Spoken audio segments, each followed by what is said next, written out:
I'm Sean Embrock with this edition of the HGP Sportscast. We begin with football. Wismar Christianburg Secondary of Region 10 and Chases Academy Region 4 will contest in the final of the Digicel Nationwide Schools Tournament after they defeated Ramadan and Anai Secondary of Region 7 and 9 respectively in the semifinals held Wednesday evening last at the Lenaro Track and Field Center. Details in this report.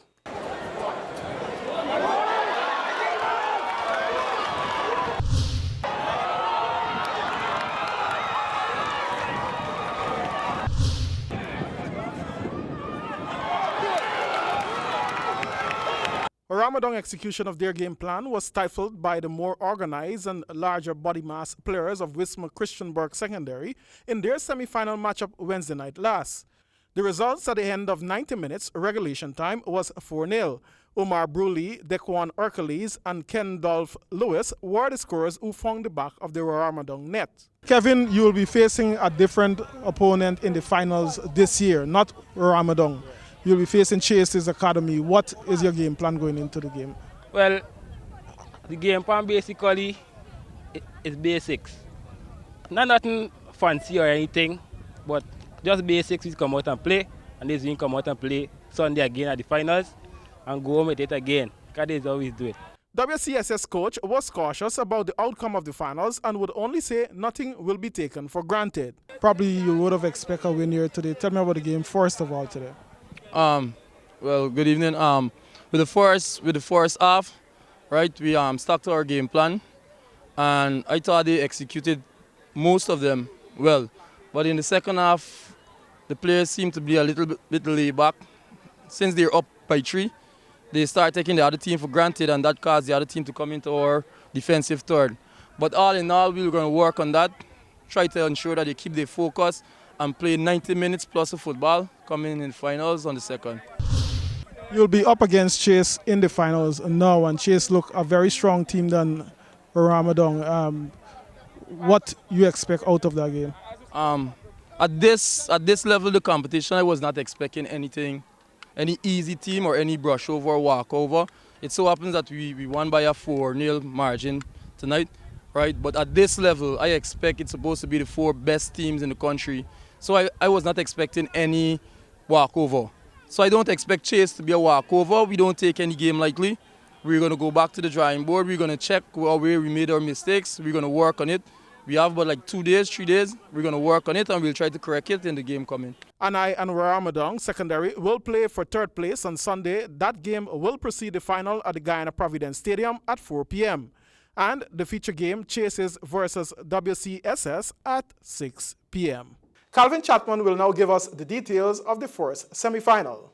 The blazing hype surrounding Chases Academy was fueled more when they defeated Anai Secondary 3-1 in the first semi-final. Chases Academy high-press static, the fluency and defensive work rate of their midfield, the coordination of the centre-backs complemented by the guile of the full-backs. Those are some of the key attributes of the team that allowed them to pull back the game after they conceded in the 33rd minute. And those qualities have resulted in them being tasked to dethrone Christianburg Wismar Secondary from their 3-year reign when the 2 fan favorites meet on Sunday. Pinpoint as one of the favorites for the tournament. How it feels to be into the finals? Well, it was a very nice game, very competitive. It wasn't the way how we expected it to be, but came out victorious, and we always wanted to reach the finals and take this tournament home. Once again, you guys have been down in the first half. How do you feel to come back once again from being behind to win the game? What did it say about the team's fighting spirit? Well, as the captain, I know my team is very aggressive when they're playing under pressure, and they always come back from behind. For Ramadan or the defending champions? I always wanted to play the defending champions. We played 2 practice matches. One they beat us and one we draw with them.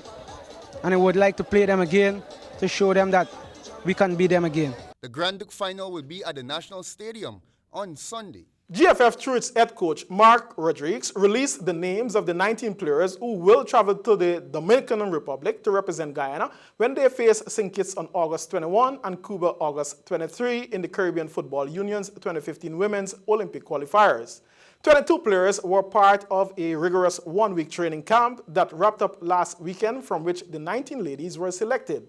Goalkeeper Ruth George is the lone locally based players selected. Ashley Rodriguez was once again named captain and will have the D'Souza sisters, Kayla and Brianna, along with Ashley Savona, Khaled Copeland, Otisha Charles, Marian L. Mashri, Olivia Gonzalez, Alison Adorn, Kaylee Leah, Chantel Lynch, Kelly Pelez Butler, Brittany Posad, Leah Marie Romalo, Justine Rodriguez, Martine Alfonso, Doreen Busby, and Chantis Standiford. The head coach now focuses his attention on getting out of Group 4 and advance further in the qualifier to become the first team from the group to play at the Olympic Games. That's sports. Your weather forecast is next.